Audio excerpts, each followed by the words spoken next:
বন্ধু, একটা ব্যাপার হয়েছে। আগামীকাল ইফতার পার্টির আয়োজন করছি, তুইও থাকবি কিন্তু। আস্তাগফিরুল্লাহ, ইফতার পার্টি মানে? এই বেটা, এটা কি নাচ গান চলতেছে? ইফতারের আয়োজন করব তাই বল। আচ্ছা হয়েছে নে, ইফতারের আয়োজন। এখন চান্দা ধরছি হইলো 300 টাকা করে, চান্দাটা দিয়ে ফেলাও। আবারও একটা ফাউল কথা কইলি। এই বেটা, চান্দা কি? চান্দা কি? হাদিয়া। ইফতারের হয় হাদিয়া। ওরে কত কাহিনী। আচ্ছা হইছে হাদিয়া, তুই হাদিয়াই দে, এখনই দে। আচ্ছা বুঝলাম, ইফতারে কি আমরা দুজনই করব না আর কেউ আছে? আরে বেটা, আমরা দুইজন খালি করবো কে? ওই যে আমাদের বান্ধবী সার্কেল আছে না, সাদিয়া, নুসরাত, ফারিয়া, ওরা সবাই থাকবে বেটা। সেই ইফতারি হবে। নাউজুবিল্লাহ, আস্তাগফিরুল্লাহ। আমি ভাই তোমার ইফতার পার্টিতে নাই। দরকার হলে বাড়ি যাইয়া মুড়ি দিয়া, ছোলা দিয়া, জিলাপি দিয়া খাবো, তাও আমি তোর ইফতার পার্টি নিয়ে যাই। যা তো। ওরে মৌলানা সাহেব, কি রে বেটা, তুই বলে তোর বউর কথা উঠবোস করস, সারাদিন বলে বউ যা কয় তাই করস।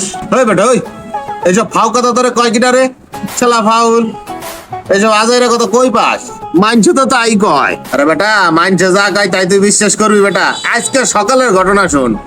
বউ আমারে কইছে প্রথমে ভাত রানবার, তারপরে থালবাটি মাজবার, তারপরে ঘর মুছবার। আমি কইছি তোমার কোনো কথা আমি শুনবো না, আমি আমার যা মন চাই তাই করব। কস কি? তারপরে তুই কি করলি? আরে বেটা, আমি আমার মন মতোই সবকিছু করছি। বউ আমারে কইছিল প্রথমে ভাত রানবেন, আমি রান্ধি নেই। আমি প্রথমে ঘর মুছছি, তারপরে থালবাটি মারছি, সবার শেষে যায় ভাত রানছি, দেখাই দিছি আমার যা মন চাই আমি তাই করবো বেটা। কস কি?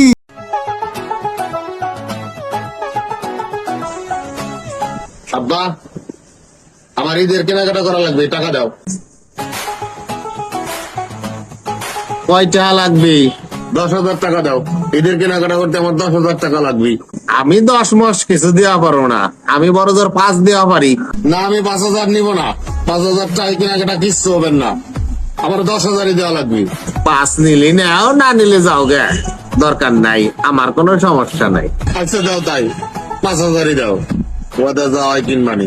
5ও ছাড়বি না, 5 নিয়েই ছাড়বি। এই নে।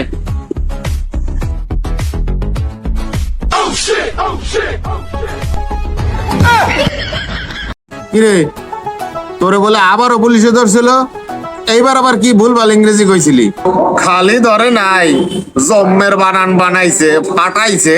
তুই যে বলো, তোর ইংরেজি শুনলেই পুলিশের মাথা গরম হয়ে যায়, এই জন্যই তো তোরে ধরে নিয়ে যায়। না, এখন আর ইংরেজি কই না পুলিশের কাছে, যা কোয়ার বাংলা ই কই। এইবার তাহলে ধরলো কে? ঘটনা কি? ওই একটা সোনার দোকান খুলছিলাম, তারপরে পুলিশে ধরে নিয়ে গেল।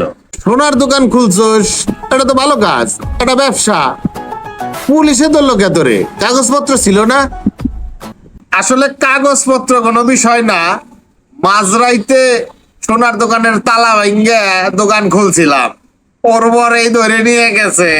ও, তুমি চুরি করা মারাইছিলে?